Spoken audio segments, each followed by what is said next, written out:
We've now established the quantity S, entropy, equal to the reversible heat transferred per temperature and indicates a measure of the distribution of energy inside of a system.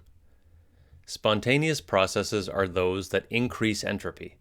In the case of our free-floating piston, the decrease of the exterior pressure caused spontaneous expansion of the system.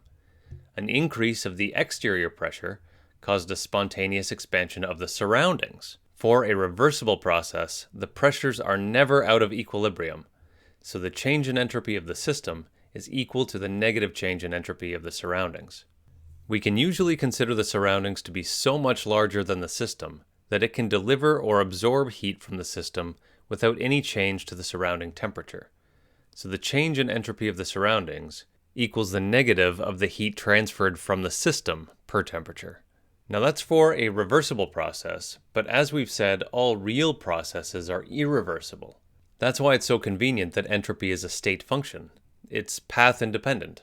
So if we can measure the change in entropy between an initial state and a final state, then that will be the case for an irreversible process too, such as the process at constant pressure, where the heat transferred is equal to the change in enthalpy.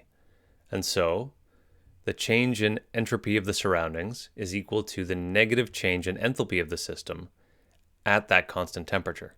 And since the system plus its surroundings make up, well, everything, we can say that the change in entropy of the universe is equal to the change in entropy of the system plus the change in entropy of the surroundings, and that equals zero at equilibrium, which you'll remember for a reversible process is at every moment in that process.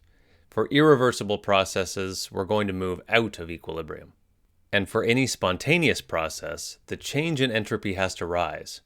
So for a spontaneous process in the universe, the change in entropy in the universe is still equal to the change in entropy of the system plus the change in entropy of the surroundings, and that must be greater than zero.